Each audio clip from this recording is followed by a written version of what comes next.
Assalamualaikum warahmatullahi wabarakatuh. Hai semuanya, perkenalkan namaku Rizkia Yunia Larasati, biasa dipanggil Laras. Saya dari Universitas Pamulang, dari kelas 06 SMJE 027 ruang C206 dengan dosen pengampu Muhammad Musyifiq Salami, mata kuliah Ekonomi Manajerial.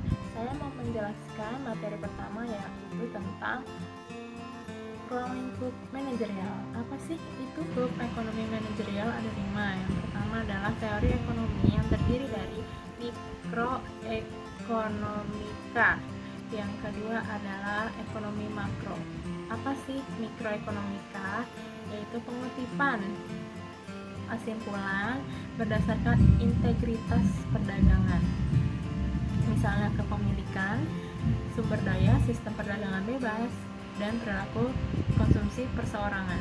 Yang ekonomi makro, pengambilan keputusan berdasarkan output pendapatan yang diperoleh oleh perusahaan atau organisasi, investasi yang akan dikeluarkan oleh perusahaan, konsumsi perusahaan, dan serta permintaan dan penawaran agregat dalam perekonomian dan taksiran usaha.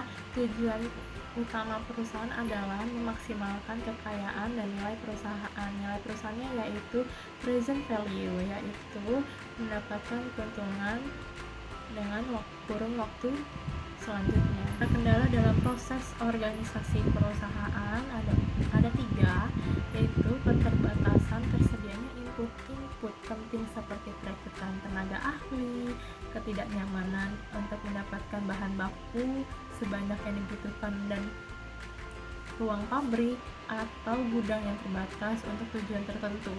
Yang kedua adalah undang-undang tentang upah minimum, standar kesehatan dan keselamatan, standar emisi polusi, dan peraturan penipuan.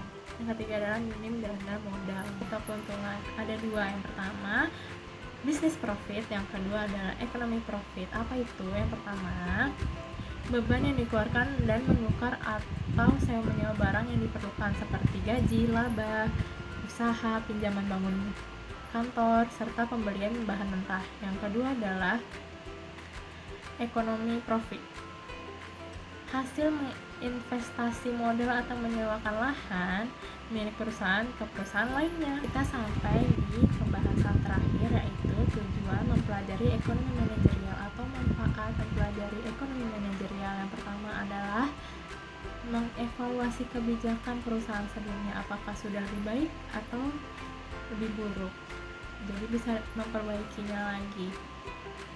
Dan membantu para manajer mengenal dan melakukan identifikasi terhadap kekuatan dan kelemahan ekonomi yang bisa mempengaruhi perusahaan. Itu sangat penting ya.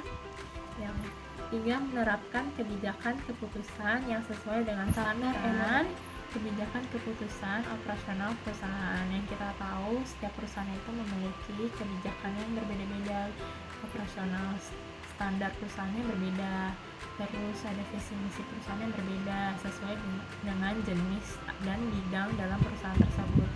Ini sangat baik, bisa dipelajari oleh para pelaku manajer. Yang keempat adalah mengidentifikasi biaya-biaya agar seefisien mungkin. Ini sangat bagus karena biaya operasional itu kadang suka besar, karena kalau dengan menekan biaya operasional jadi bisa menguntungkan lebih besar dan menekan kerugian, seperti itu.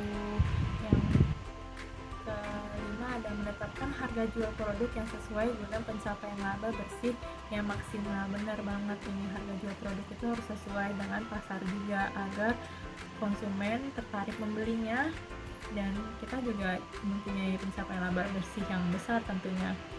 Dan membantu dalam menghadapi fluktuasi kondisi pasar yang mempengaruhi permintaan barang, harga jual, dan laba. Dan yang terakhir, membantu manajer dalam memahami lingkungan ekonomi perusahaan.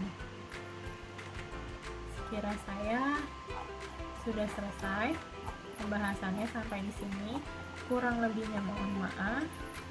Saya pamit undur diri. Assalamualaikum warahmatullahi wabarakatuh.